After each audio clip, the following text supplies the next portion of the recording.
Good morning students. Today topic is quick revision of class 10th of physics term second. यानी कि term second में जो आपकी आएंगी ना 2 यूनिट रहेंगी आपकी मेनली फिजिक्स की, electric effect of current, magnetic effect of current. Today we will discuss electric effect of current. ठीक है भाई. तो सबसे पहले बात आएगी आपकी, सबसे पहला टॉपिक आता है electric current. What is electric current? Current means electric current क्या बोल रहे हैं, which is related to electricity. आप अपने घरों में जो भी डिवाइसेस इंस्ट्रूमेंट देख रहे हो इलेक्ट्रिसिटी से चलने वाले, उन सब में ही हम क्या प्रोवाइड करते हैं, करंट. और करंट भी कैसे प्रोवाइड करता है, उसमें भी क्या फ्लो कर रहे होते हैं आपके चार्ज. किसके रिस्पेक्ट में? टाइम के रिस्पेक्ट में. मीन्स टाइम के रिस्पेक्ट में जो आपके चार्ज फ्लो कर रहे हैं उसी को आप क्या कह रहे हो, electric current. Means rate of flow of charge या चार्ज पर यूनिट टाइम या flow of charge with respect to time. बात है कि उस सबको क्या कहोगे आप, इलेक्ट्रिक करंट. करंट को किससे लिखेंगे भाई, represented by I Q by T. Rate का मतलब डिवाइड बाई टाइम. जैसे जैसे टाइम बढ़ेगा वैसे वैसे करंट की वैल्यू क्या होगी भाई, कम होगी. अगर ज्यादा टाइम ले रहा है एक जगह से दूसरी जगह चार्ज, और चार्ज भी की यूनिट क्या होती है भाई, कुलाम, और टाइम की क्या होती है, सेकेंड. तो मीन्स करंट की क्या होगी, कुलाम पर सेकेंड और एम्पियर. एम्पियर नाम के साइंटिस्ट ने बताया था. इसको किससे रिप्रेजेंट करेंगे आप लोग, ए से. कैसी क्वांटिटी है current, it is a scalar quantity. 9th class में आपने 2 टाइप की क्वांटिटी पढ़ी होंगी, scalar and vector. Scalar quantities क्या होती है, विच है मैग्नीट्यूड ओनली, एंड वेक्टर होती है विच है magnitude as well as direction. And third property आपकी लॉ ऑफ वेक्टर अलजेब्रा, जो कि आप हायर क्लासेस में स्टडी करोगे. मीन्स करंट आपकी कैसी क्वांटिटी है, स्केलर क्वांटिटी. हाँ भाई, direction of current. Direction of current कहाँ होगी भाई, किसी भी बैटरी में पॉजिटिव टू नेगेटिव या फिर opposite to direction of flow of electron, या फिर same direction of flow of proton. ठीक है भाई, ये आपकी डायरेक्शन है. यहाँ मैंने बताया कि स्केलर क्वांटिटी क्या होती है, जिनका सिर्फ मैग्नीट्यूड होता है. तो यहाँ तो क्या गिवन है भाई, डायरेक्शन भी है. तो इस टाइप की क्वांटिटी जो लॉ ऑफ वेक्टर अलजेब्रा को फॉलो नहीं करती, वो किस में आएंगी भाई, आपकी टेंसर क्वांटिटीज में आएंगी. ये अब आप हायर क्लासेज में पढ़ोगे. ठीक है, ये वेक्टर लॉ ऑफ अलजेब्रा को फॉलो नहीं कर रही. तो यहाँ आपको दिख रहा है कि 3 चीजें गिवन है, current, charge and time. Means आपको 2 चीजें देगा पेपर में न्यूमेरिकल की फॉर्म में, तो आपको थर्ड आप क्या कर दोगे, निकाल दोगे. पहचान कैसे करोगे, अगर किसी के साथ चार्ज लगा है, जब आप न्यूमेरिकल प्रॉब्लम सोल्व करोगे तो उसमें कहीं आपको ये स्मॉल एम यानी मिली, माइक्रो, नैनो या फिर किलो या फिर मेगा, जिस भी यूनिट के साथ लगा मिलेगा, इसका क्या मतलब होगा भाई, मिली का मतलब 10⁻⁻³ माइक्रो का मतलब 10⁻⁻⁻6, नैनो का मतलब 10⁻⁻⁹ और किलो का 10⁻³ एंड मेगा 10⁻6. 10th तक आपकी यही टर्म्स रहेंगी. और भी होती है लेकिन आप लोग इतना याद रख लोगे, आपका काम चल जाएगा भाई. तो इलेक्ट्रिक करंट, इलेक्ट्रिक करंट को मेजर करने वाले इंस्ट्रूमेंट को क्या कहेंगे भाई, एमीटर. तो मीन्स एमीटर क्या होता है भाई, ammeter is an electrical device which is used to measure the electric current in the circuit. उसके बाद एमीटर आपका क्या होता है, एक लो रेजिस्टेंस, एक लो रेजिस्टेंस डिवाइस होती है भाई, जिसका रेजिस्टेंस क्या होता है, लो, और which is always connected in series. आपका किस में कनेक्ट होगा, ऑलवेज सीरीज में. ठीक है भाई. आइडियल एमीटर का रेजिस्टेंस कितना होगा, आइडियल एमीटर का रेजिस्टेंस क्या होगा भाई, 0. रेजिस्टेंस की यूनिट क्या होती है, ओम. और रेजिस्टेंस होता क्या है, इट इज द पोजिशन या obstacle provide in the path of flow of current या फ्लो ऑफ चार्ज. यानी कि जब आपका करंट या चार्ज फ्लो करते हैं उस टाइम जो आपका पोजीशन अफोर्ड करता है किसी भी फ्लो पाथ ऑफ करंट में, वही क्या होता है आपका रेजिस्टेंस. ऐसा यूनिट क्या रहेगी, ओम. ठीक है भाई. तो करंट को मेजर करने वाला इंस्ट्रूमेंट, फॉर्मूला क्या है, आपको 2 चीजें देके थर्ड पूछ लेगा आपके. इन दिस टर्म में आपका होगा, तो अगर मिली लगा है तो आप 10⁻³ यूज करेंगे. उसके बाद आता है आपका इलेक्ट्रिक पोटेंशियल. इलेक्ट्रिक पोटेंशियल क्या होगा भाई, electrical work done per unit charge, यानी कि चार्ज इलेक्ट्रिकल सर्किट में कितना वर्क डन हो रहा है चार्ज के फ्लो करने से, तभी आपका क्या आएगा भाई electric potential. It is represented by V. Work की यूनिट क्या होती है भाई जूल, चार्ज की कुलाम। तो इलेक्ट्रिक पोटेंशियल की यूनिट क्या होगी जूल पर कुलाम, और वोल्टा नाम के साइंटिस्ट ने बताया था, इसलिए इसकी यूनिट क्या रहेगी आपकी वोल्ट, और सिंपली इसको आप किससे लिख सकते हो वी से। पोटेंशियल डिफरेंस, डिफरेंस का मतलब क्या हो जाएगा भाई, यानी कि दो पॉइंट्स के बीच में पोटेंशियल का डिफरेंस। मान लीजिए ए पॉइंट है, आपका बी पॉइंट है, इधर आपका 10 वोल्ट है, इधर आपका 2 वोल्ट है, तो इनमें कितना पोटेंशियल का डिफरेंस है 10 वोल्ट। ये भी आपकी कैसी क्वांटिटी है भाई, स्केलर क्वांटिटी है आपकी, सिंपली ऐड हो जाएगी। ठीक है, इसको मेजर करने के लिए जो इंस्ट्रूमेंट आएगा वो क्या होगा आपका वोल्ट मीटर। वोल्ट मीटर क्या होगा भाई, एक इलेक्ट्रिकल डिवाइस होगी जो आपकी क्या मेजर कर लेगी electric potential in the circuit. और वोल्ट मीटर आपका कैसा होगा, एक high resistance device which is always connected in parallel, जो आपके हमेशा किसमें कनेक्ट होगी पैरेलल में। आइडियल वोल्ट मीटर का रेजिस्टेंस कितना होगा भाई इंफिनिटी, ये आपको याद रखना है, बाई चांस एक नंबर में कहीं भी से पूछ लेगा। तो इलेक्ट्रिक करंट क्या है चार्ज अपॉन टाइम, इनके हमारे पास दो फॉर्मूले आगे हैं। और इलेक्ट्रिक पोटेंशियल की डायरेक्शन क्या होगी भाई higher potential to lower potential, यानी कि जहां पे पोटेंशियल की वैल्यू ज्यादा होगी वहां से लेके लोअर पर। जैसे आप किसी चीज को हीट देते हो, हीट भी आपकी हॉट ऑब्जेक्ट से क्या करती है आपकी कोल्ड ऑब्जेक्ट या कोल्ड बॉडी की तरफ चलती है, वैसे ही आपका इलेक्ट्रिक पोटेंशियल है हाइयर पोटेंशियल से कहा जाएगा लोअर पोटेंशियल की तरफ फ्लो करेगा। और करंट की डायरेक्शन हमें पता ही चल गई, अगर आपकी कोई सर्किट में बैटरी यूज कर रखी है तो पॉजिटिव टू नेगेटिव जाएगी, या फिर आपका कोई कंडक्टर दे रखा है कि ये कहेगा कि आपके इलेक्ट्रॉन एक्स डायरेक्शन में मूव कर रहे हैं, तो मीन्स आपका करंट कहाँ होगा माइनस एक्स डायरेक्शन में। अगर कहे कि प्रोटॉन आपके अलोंग एक्स एक्सिस जा रहे हैं तो आपका करंट भी कहाँ जाएगा अलोंग एक्स एक्सिस ही जाएगा। प्रोटॉन के तो सेम डायरेक्शन होती है बट इलेक्ट्रॉन के अपोजिट होती है, किसकी डायरेक्शन भाई करंट की। डायरेक्शन आपकी इंपॉर्टेंट रहेगी सेकेंड यूनिट के लिए। तो यहीं से आपका करंट आया, तो करंट के बारे में सारी चीजें क्लियर होनी चाहिए, क्योंकि इलेक्ट्रिक इफेक्ट ऑफ करंट हमारा फर्स्ट यूनिट और मैग्नेटिक इफेक्ट ऑफ करंट ही आपकी क्या है सेकेंड यूनिट, यानी करंट से ही रिलेटेड चीजें रहेंगी, कैसे इलेक्ट्रिक इफेक्ट होता है करंट का और कैसे मैग्नेटिक इफेक्ट। हाँ भाई ये दोनों होगी क्लियर। नेक्स्ट देखो, अब हमने दो चीजें पढ़ ली आई एंड वी।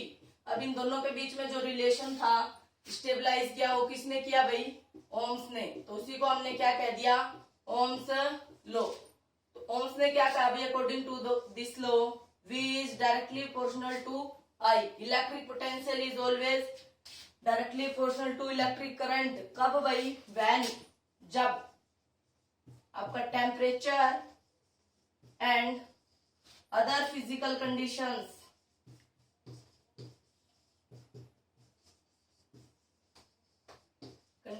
रिमेन्स सेम या कांस्टेंट, यानी कि बाहर की जो अभी आपकी टेम्परेचर है और फिजिकल कंडीशन है अगर वो कांस्टेंट है तब आपका V is always directly proportional to क्या रहेगा I। इसको हटाएंगे तो कोई ना कोई कांस्टेंट आएगा, वो क्या होगा आपका R। इसी को R को ही क्या कह रहे हैं भाई रेजिस्टेंस, इसकी यूनिट क्या हो जाएगी R is equals to V by I। इसकी क्या होती है वोल्ट, इसकी क्या होती है करंट की एम्पियर। वोल्ट पर एम्पियर का हो या फिर ओम नाम के साइंटिस्ट ने बताया था, इसलिए इसकी यूनिट क्या रहेगी भाई ओम। ओम को आप इन दिस सिंबल आप रिप्रेजेंट करोगे, ठीक है भाई।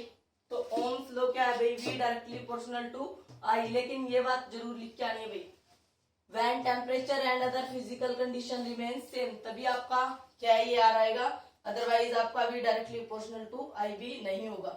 तो यहाँ तक अब ग्राफ की बात आती है, जब भी आपका कोई फिजिकल क्वांटिटी किसी के डायरेक्टली प्रोपोर्शनल होती है तो ग्राफ आपका ऑलवेज क्या आता है भाई स्ट्रेट लाइन, ठीक है। तो यहाँ अगर अलोंग आई आपका एक्स एक्सिस आई है और अलोंग वाई एक्सिस आपका V है, तो what will be the graph gives, graph क्या देगा हमें, या slope of this graph gives.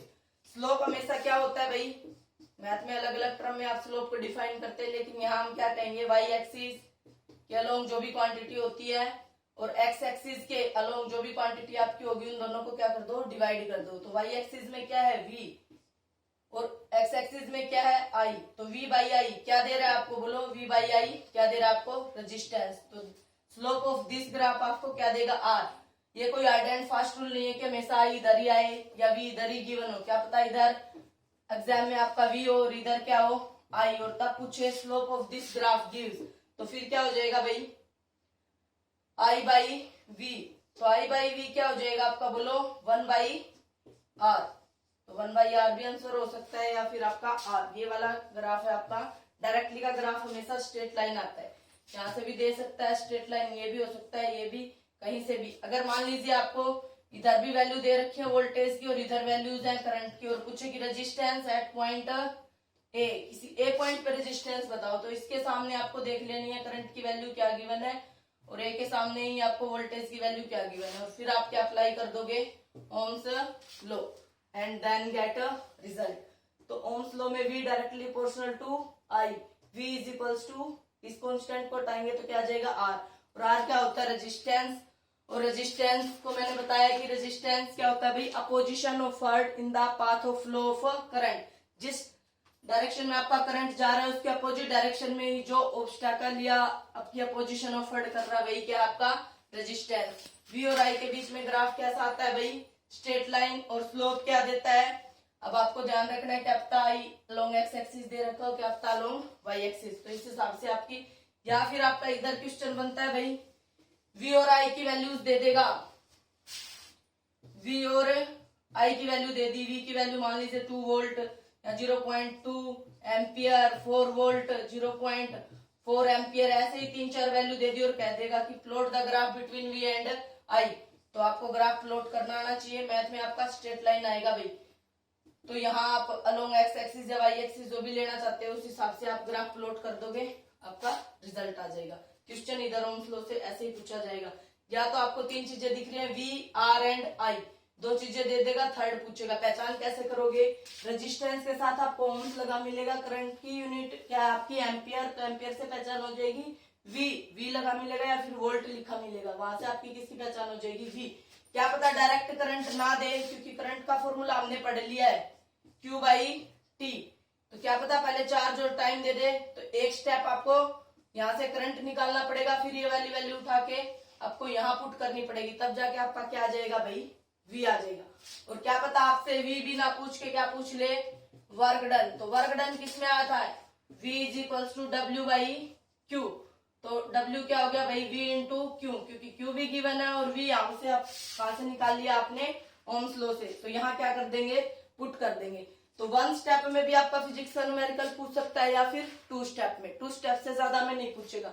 1 step में हो रहा है तो गिवन देखते हुए आप फॉर्मूला अप्लाई करो, अगर डायरेक्ट नहीं हो रहा या मान लीजिए इसमें आई गिवन ही नहीं है, चार्ज और टाइम है, तो चार्ज और टाइम पहले करंट निकालो फिर यहाँ आप लोग पुट करो, ठीक है भाई। ओम्स लॉ हो गया क्लियर। कैसा ग्राफ आता है v और i के बीच में, स्ट्रेट लाइन।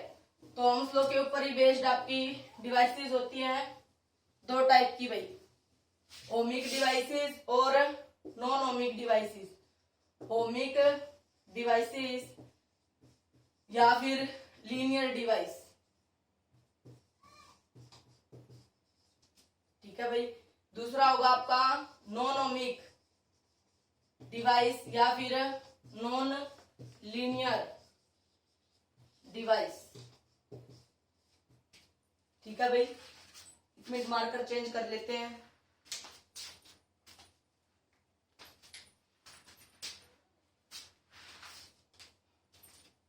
ओमिक डिवाइसेस क्या होंगी भाई, नाम से ही है, जो ओम्स लॉ को फॉलो करेंगी, विच follow the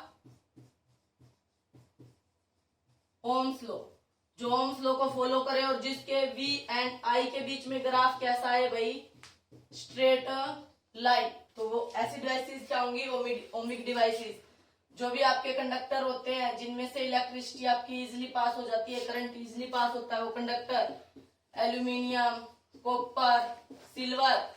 silver is the best conductor of electricity, कई बार पूछ भी लेता है। तो ओमिक डिवाइसेस जो ओम्स लॉ को फॉलो करेंगे, लीनियर इसलिए बोल रहे हैं क्योंकि v और i के बीच में ग्राफ कैसा आता है आपका, लीनियर का हो या स्ट्रेट लाइन का हो। नॉन ओमिक डिवाइसेस मींस जो ओम्स लॉ को फॉलो नहीं करेंगी, या नॉन लीनियर यानी कि जिनके बीच में v और i के बीच में ग्राफ स्ट्रेट लाइन ना होके कैसा भी आ सकता है भाई, इस तरीके से या फिर इस तरीके से, तो क्या होंगे ऐसी डिवाइसेस कौन सी होती है आपकी, सेमीकंडक्टर। हायर क्लासेस में आप पढ़ोगे गैलियम और सिलिकॉन से ही बनते हैं आपके मोस्ट ऑफ सेमीकंडक्टर, या जो आप फोटो इलेक्ट्रिक इफेक्ट देखते हो, या फिर जो धूप से चार्ज होने वाली बैटरी घरों में आप यूज कर रहे हो, सब किससे बनी है आपकी, सेमीकंडक्टर से। मेनली सेमीकंडक्टर सिलिकॉन और जर्मेनियम ही है, वैसे बहुत टाइप के होते हैं, वो आगे आप हायर क्लासेस में स्टडी करोगे। तो ओम्स लॉ से रिलेटेड हो गया भाई।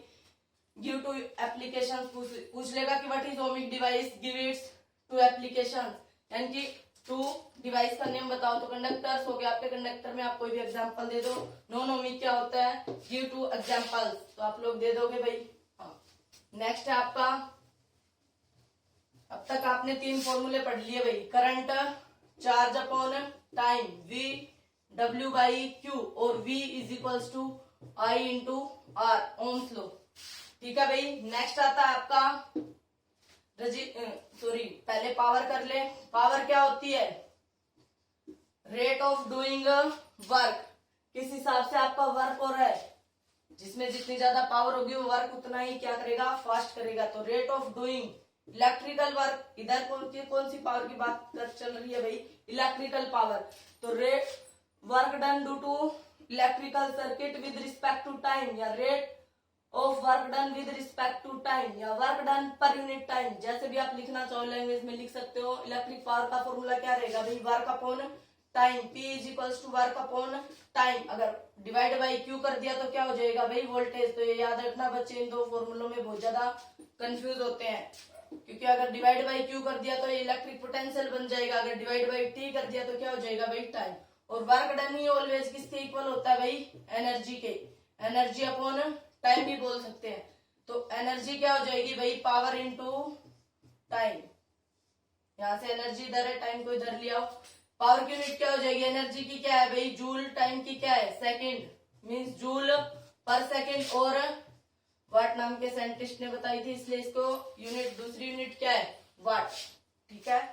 इलेक्ट्रिक पावर की यूनिट क्या हो जाएगी भाई, मोस्ट ऑफ आपको वाट मिलेगी। अगर किलो वाट मिलेगी तो इसका मतलब क्या है, 10⁻³ वाट आप लोग कन्वर्ट कर सकते हो।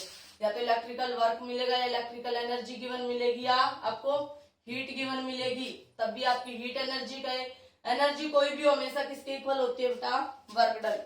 Kinetic energy, potential energy, geothermal energy, किसी भी टाइप की एनर्जी हमेशा आप किसके इक्वल पुट करोगे, वर्क डन के। जितना अमाउंट ऑफ वर्क डन हो रहा होगा वो किसके रूप में स्टोर होगा, अगर काइनेटिक एनर्जी है तो काइनेटिक एनर्जी की टर्म में, अगर पोटेंशियल है तो पोटेंशियल की टर्म में। तो यहाँ इलेक्ट्रिकल पावर है तो इलेक्ट्रिकल वर्क डन हो रहा होगा। इलेक्ट्रिकल वर्क डन कौन कर रहे हैं, चार्ज कर रहे हैं एक जगह से दूसरी जगह जाके, तो मीन्स उसमें क्या आ रहा है आपका, करंट आ रहा है। करंट एक जगह से दूसरी जगह किस तरीके से जाता है, V directly proportional to I। ठीक है भाई। नेक्स्ट आता है आपका factor affecting the resistance, factor affecting the resistance.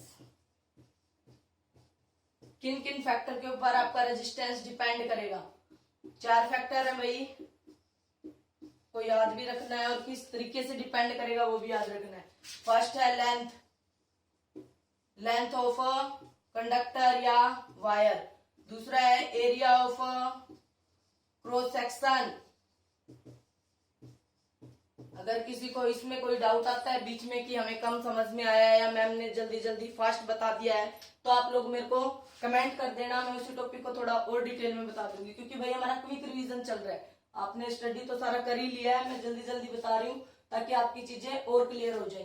Third है आपका nature of substance. Fourth one है टेम्परेचर। हाँ भाई, लेंथ को L से लिख देंगे, एरिया ऑफ क्रॉस सेक्शन को A से। ठीक है। लेंथ के कैसे है भाई, resistance is directly proportional to length, length बढ़ेगी तो रेजिस्टेंस बढ़ेगा। एरिया के क्या है भाई, इनवर्सली 1/A। एरिया के क्या है, इनवर्सली। ये इक्वेशन फर्स्ट, ये सेकंड, दोनों को क्या कर दो भाई, कंबाइन कर दो। R is directly proportional to L/A। इस कांस्टेंट ऑफ प्रोपोर्शनलिटी को हटाएंगे तो कोई ना कोई क्या आएगा, एक कांस्टेंट। उस कांस्टेंट को किससे रिप्रेजेंट करेंगे, रो से। L/A, इस रो को ही क्या बोलते हैं भाई, स्पेसिफिक रेजिस्टेंस और रजिस्टिविटी, नाम याद रखना भाई, रजिस्टिविटी। इसकी यूनिट क्या आएगी, क्योंकि लेंथ की यूनिट आपको पता है मीटर, एरिया की मीटर, स्क्वायर, अगर सेंटीमीटर वगैरह में गिवन है तो पहले किस में कन्वर्ट करोगे आप लोग, मीटर में। रेजिस्टेंस की आपको पता है तो रो का क्या आ गया यहाँ से देखो, RA/L, तो ये फॉर्मूला बन गया। रजिस्टिविटी का यूनिट क्या, ओम, एरिया की क्या होती है metre square divide by metre, 1 metre से मीटर कैंसिल, तो क्या आ गया भाई ओम मीटर, ठीक है। रजिस्टिविटी की यूनिट क्या आ गई आपकी, ओम मीटर। ये कहेगा कि अगर लेंथ को डबल कर दें, अगर आप लेंथ डबल कर रहे हो, डिपेंड करेगा कि किस हिसाब से लेंथ डबल हुई है, बाई एडिंग या बाई स्ट्रेचिंग।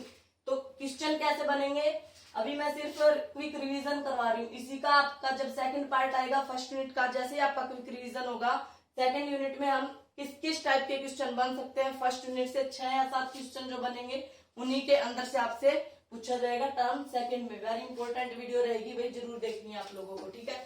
थर्ड आपका नेचर ऑफ सब्सटेंस और टेम्परेचर के कैसे है, आपका टेम्परेचर के डायरेक्टली प्रोपोर्शनल है किसमें भाई, कंडक्टर में, क्योंकि यहाँ कंडक्टर की बात कर रहे हैं, कंडक्टर में से ही जाएगा करंट। अदरवाइज अगर सेमीकंडक्टर की बात करें तो क्या होता है आपका इनवर्सली।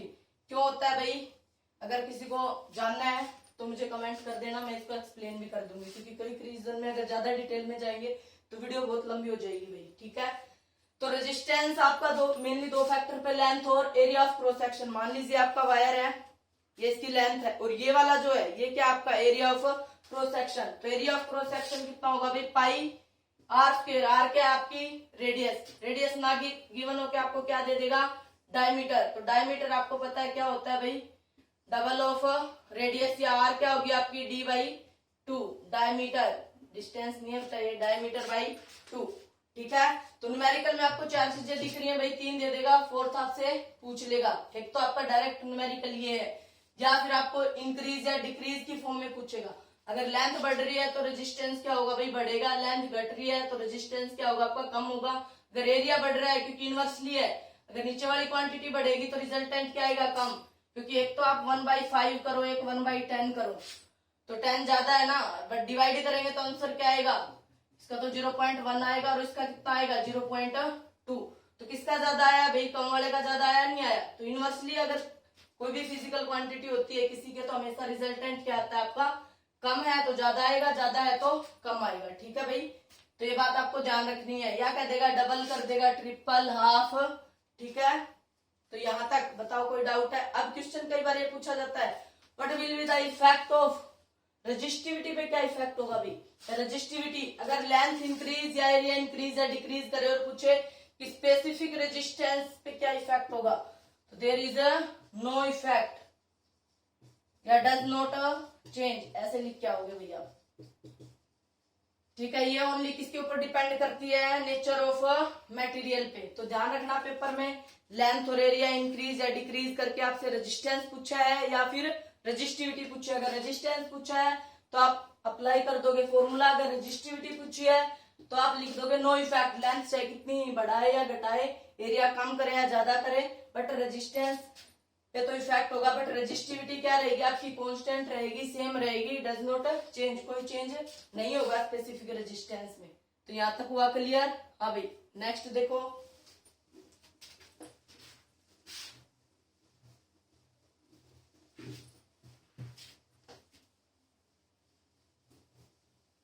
नेक्स्ट आता आपका रेजिस्टेंसेस इन सीरीज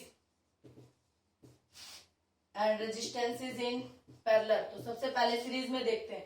सीरीज का मतलब अगर कोई चीज सीरीज में यानी कि एक के बाद एक, तो means one after the other, when two और more resistances are joined one after the other, तब आप उसको क्या कहेंगे भाई सीरीज में, लाइक दिस।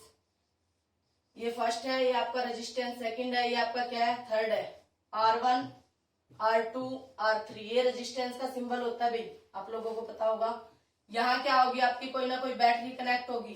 बैटरी जब भी बनाओ, एक आप बड़ा डंडा लगाओ, एक छोटा, फिर एक बड़ा एक छोटा, बड़े वाले को हमेशा पॉजिटिव बोलेंगे, छोटे वाले को क्या बोलेंगे भाई नेगेटिव। तो बैटरी अगर पॉजिटिव है, इधर नेगेटिव पे एंड करना है, ये नहीं है ये बैटरी बना के आ जाओ ना, गलत हो जाएगी भाई। बैटरी में 2 4 6 8 ऐसे चलेंगी भाई, एक टर्मिनल लगा दिया, एक पॉजिटिव एक नेगेटिव, इसको बोलते हैं सेल। 2 और 3 सेल्स को अगर आप लोग कंबाइन कर दोगे in the form of series तो क्या बन जाएगी आपकी बैटरी। ठीक है, इस बात का भी ध्यान रखना है। तो resistances in series one after the other. तो यहाँ आपको पता है करंट कहाँ से फ्लो करता है, हमेशा पॉजिटिव टू नेगेटिव। तो ये रहा पॉजिटिव, ऐसे जाएगा करंट और नेगेटिव की तरफ आएगा भाई। ये लो डायग्राम बना दिया, आई यहाँ भी आई। तो इन सीरीज में क्या होगा भाई, एस आई, याद रखने का तरीका है। करंट इन सीरीज, आई से करंट, एस से सीरीज, तो सीरीज में करंट क्या रहेगा भाई, सेम। जब करंट सेम है तो वोल्टेज क्या होगी आपकी, डिवाइड या डिफरेंट। तो जो चीज डिवाइड होती है हमेशा उसी की वैल्यू निकालेंगे और पुट कर देंगे। जैसे ही आप ये और Ohm's law V is equals to I R लगाओगे तो रिजल्टेंट क्या आएगा, resistances in series R1 plus R2 plus R3। ठीक है, सिंपली ऐड हो जाएंगे भाई। इसका डेरिवेशन करने की जरूरत नहीं है क्योंकि रिवीजन में पता होना चाहिए कि क्या चीज सेम है, क्या चीज डिवाइड हो रही है। न्यूमेरिकल में कैसे अप्लाई करना है मैं कल बताऊंगी। ठीक है, बट ये चीज याद रखना है, जब आपको सीरीज याद हो गया पैरेलल में इसका अपोजिट होगा। एक याद कर लो, दोनों याद करोगे तो कंफ्यूज हो जाओगे भाई। तो resistances in series in parallel, parallel में क्या होगा भाई, करंट क्या हो जाएगा, वहां करंट सेम था, यहाँ क्या हो जाएगा भाई डिवाइड, और V क्या रहेगी भाई सेम। अगर मैं इधर वोल्ट मीटर लगाना चाहूँ तो हमेशा किसमें लगता है वोल्ट मीटर, पैरेलल में इसके अक्रॉस V1 V2 V3, और एमीटर लगाऊंगी तो कहाँ लगेगा, सीरीज में। मैं पहले ही बता चुकी हूँ भाई, ammeter always connected in series, voltmeter always connected in parallel. ये आपकी वोल्टेज करंट डिवाइडेड और 1/RP, रिजल्टेंट क्या आएगा 1/RP, 1/R1 plus 1/R2 plus 1/R3 ओम। हमेशा 2 और 3 रेजिस्टेंस होंगे जिनका इनिशियल और फाइनल पॉइंट अगर कॉमन है तो मीन्स आपके रेजिस्टेंसेस किस में कहे जाएंगे भाई, पैरेलल में कहे जाएंगे। ठीक है, तो आप लोग ये आपका होगा कई बार 2, 3 और 4 ohms are connected in parallel, what will be the resultant value of resistance, equivalent value या total resistance या maximum resistance। बात एक ही है, चारों फॉर्म में किसी भी फॉर्म में पूछेगा भाई। तो क्या करोगे आप 1 अपॉन करके 1/2 1/3 प्लस 1/4, यहाँ तक तो कर देते हैं बच्चे, लेकिन ये वैल्यू किसकी आई है भाई 1/RP, तो आपको रिवर्स करना है RP के लिए। ठीक है, हाँ भाई। और रेजिस्टेंसेस इन सीरीज को R मैक्सिमम भी बोल सकते हो और रेजिस्टेंसेस इन पैरेलल को R मिनिमम भी बोल सकते हो। ठीक है, तो ये आपका रेजिस्टेंसेस कैसे न्यूमेरिकल कैलकुलेट करने हैं, कोई भी सर्किट डायग्राम होगा, कैसे आपको ये करंट से वोल्टेज डिवाइड अप्लाई करना और ये फॉर्मूला कैसे अप्लाई करना है, इसके ऊपर बेस्ड न्यूमेरिकल आएगा भाई। थ्योरेटिकल नहीं आएगा, बट आपके दिमाग में दोनों चीजें हैं। तो न्यूमेरिकल कैसे सोल्व करने हैं मैं बताऊंगी आपको कल, सारे क्वेश्चन किस टाइप से आएंगे। ठीक है, लास्ट आपका टॉपिक है इसमें इलेक्ट्रिकल एनर्जी। आपका इलेक्ट्रिकल एनर्जी पूछेगा, न्यूमेरिकल आएगा ही आएगा भाई इलेक्ट्रिकल एनर्जी से related. Electrical energy amount of work done के तो इक्वल होगा भाई, एनर्जी कह दो या फिर वर्क डन कह दो। वर्क डन या एनर्जी अभी अभी हमने देखी किसके इक्वल थी, पावर इनटू टाइम। ठीक है भाई, यही आपका एनर्जी की यूनिट क्या आ जाएगी, जूल। फिर आता है भाई joules law of heating effect, joules law of heating effect, very important, क्योंकि यहीं से हमारे 3-4 इंपॉर्टेंट फॉर्मूले निकलेंगे। इंटरप्रेट करेंगे इस फॉर्मूले को जो आपके न्यूमेरिकल्स में यूज होंगे। तो जूल्स ने क्या कहा भाई, कोई भी वायर है अगर उसमें से आप करंट प्रोवाइड कर रहे हो तो कुछ टाइम के बाद क्या होगा भाई, आपकी वो वायर गर्म हो जाएगा या हीट प्रोड्यूस करेगा। हीटिंग इफेक्ट क्या क्या एप्लीकेशन है, हीटर है, गीजर है, इलेक्ट्रिक आयरन है, जो आप लोग देख रहे हो घरों में यूज भी करते हो। आप उसको क्या करते हो, इलेक्ट्रिसिटी प्रोवाइड करते हो, लेकिन कुछ टाइम के बाद वो चीजें क्या है आपको क्या देती हैं, हीट देती है। हीटर का जो वायर आपका बिल्कुल रेड हो जाता है। जितना ज्यादा टाइम दोगे उतनी हीट क्या होगी आपकी ज्यादा होगी, और जितने टाइम तक आपका करंट चलेगा उतना भी आपका हीट क्या होगी ज्यादा होगी। तो heat is directly proportional to square of current, heat is directly proportional to resistance, heat is directly proportional to time. Time बढ़ेगा तो हीट बढ़ेगी, रेजिस्टेंस बढ़ेगा तब भी हीट। तीनों ही फैक्टर क्या आपके डायरेक्टली इनको कंबाइन कर देंगे तो H is equals to K I square RT। K की वैल्यू हम जनरली 1 लेके चलते हैं, तो H क्या आ गई भाई आई स्क्वेयर आर टी। यही हीट एनर्जी किसके इक्वल है, एनर्जी के भी इक्वल और वर्क डन के भी। तो यहां से आपकी यूनिट क्या हो जाएगी, एनर्जी क्या आगी भाई, एनर्जी का फॉर्मूला पावर इनटू टाइम का हो या आई स्क्वेयर आर टी का हो, ठीक है, एक ही बात है। देखो टाइम है, एनर्जी की जगह मैं क्या लिख दूंगी, बोलो पावर इनटू टाइम, तो I square R T, T से टी कैंसिल, तो पावर का फॉर्मूला क्या आ गया भाई, आई स्क्वेयर आर। कहीं पावर के लिए आप ढूंढते रहो, वर्क अपॉन टाइम बताया था मैम ने, अगर वर्क और टाइम गिवन है तो ये लगाओ, अदरवाइज आई और आर गिवन है तो ये आप लोग लगा सकते हो। एनर्जी और टाइम गिवन है तो एनर्जी को डिवाइड बाई टाइम कर दो, क्या जाएगा आपका पावर। तो अब यहाँ भी आई और आर की टर्म में है, इसी फॉर्मूले को मैं वी और आई की टर्म में भी, आर और वी की टर्म में भी, तो ये आपका कहां से आएगा, according to Ohm's law, V is equals to I R. अब आपको जिसको हटाना है, मान लीजिए आप आर को यहाँ से हटाना चाहते हो, आर गिवन ही नहीं है, तो ओम्स लॉ से हटाओ भाई, आर इज इक्वल्स टू क्या हो गया, बोलो वी बाई आई, पुट कहां कर दो इन दिस फॉर्मूला, तो पी क्या आ गया, बोलो आई स्क्वेयर इंटू आर की जगह क्या लिखूंगी, वी बाई आई, एक आई से आई कैंसिल, क्या आ गया भाई वी आई, पावर का दूसरा फॉर्मूला वी आई। अब हमने आर की जगह वैल्यू पुट करी थी, नेक्स्ट में हम किसकी जगह वैल्यू पुट कर देंगे, आई की जगह, तो फिर आई की वैल्यू क्या होगी ओम्स लॉ से, बोलो भाई I is equals to V by R, put in equation first में फिर पुट करो, पावर क्या होगी, बोलो आई की जगह V square by R square, क्योंकि आई का स्क्वेयर करना है भाई, इंटू आर, एक आर से आर कैंसिल, तो वी स्क्वेयर बाई आर, तो पावर के 3 फॉर्मूले हो गए भाई, ये यहीं से आए हैं। पावर के 3 है तो एनर्जी के भी 3 हो जाएंगे, क्योंकि एनर्जी क्या है, पावर इनटू टाइम, पावर के फॉर्मूले उस हिसाब से एनर्जी के भी अलग अलग 3 फॉर्मूले बन गए। तो हमने किया कुछ नहीं, बस हीटिंग इफेक्ट जो था आपका आई स्क्वेयर आर टी, वही किसके इक्वल था, एनर्जी के इक्वल था, और एनर्जी किसके इक्वल थी, पावर इनटू टाइम, टाइम से time cancel, power I square R. अगर आपको आई और आर के टर्म में गिवन है तो पावर आप यहां से निकालोगे, अगर आपको वी और आई गिवन है तो आप आर की वैल्यू इसी में पुट कर दो ओम्स लॉ से, एक बार आर की वैल्यू पुट कर दो, एक बार आई की वैल्यू पुट कर दो, आपके पावर के तीनों फॉर्मूले क्या हो जाएंगे भाई, ड्राइव हो जाएंगे। क्या पता न्यूमेरिकल में क्या गिवन हो, कैसे यूज करना है वो मैं कल बताऊंगी।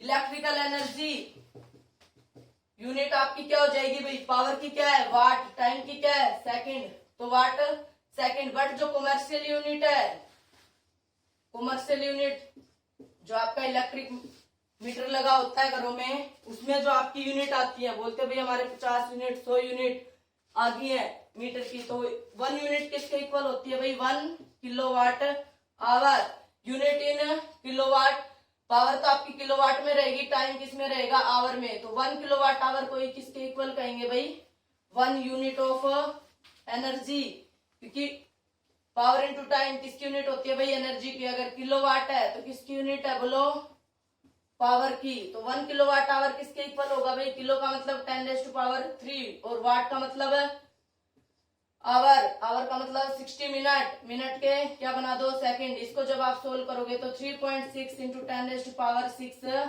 जूल, क्योंकि एनर्जी की यूनिट क्या थी भाई, जूल। जूल तो क्या आपकी एमकेएस या ऐसा यूनिट है, बट जो कमर्शियल यूनिट है वो आपकी किस में गिवन होगी, न्यूमेरिकल में, किलोवाट आवर में। अगर वाट आवर में है तो उसका किलोवाट आपको बनाना पड़ेगा, तभी आपके न्यूमेरिकल प्रॉब्लम सोल्व होंगी। कैसे करनी है वो मैं आपको कल वीडियो में बताऊंगी, इससे रिलेटेड, इस यूनिट से रिलेटेड जो भी रहेंगे।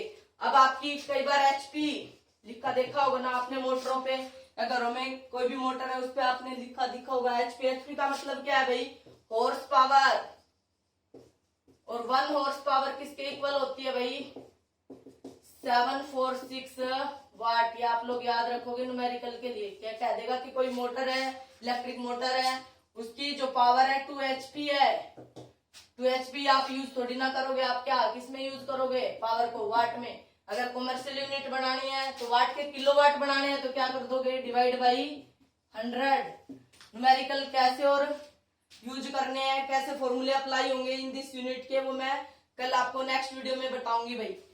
स्क्रीनशॉट ले लो। अगर यहाँ तक कोई डाउट है थ्योरी में किसी भी टाइप का तो आप मेरे को कमेंट कर देना, मैं इसको डिटेल में भी बता दूंगी पर्सनली, ठीक है। हाँ भाई, तो ये हमारी फर्स्ट यूनिट थी इलेक्ट्रिक इफेक्ट ऑफ करंट। इससे हीटिंग इफेक्ट के 2 एप्लीकेशंस भी पूछ सकता है एग्जाम्पल, वो मैंने आपको बता ही दिए, electric heater, geyser, electric iron, ठीक है। Okay, thank you.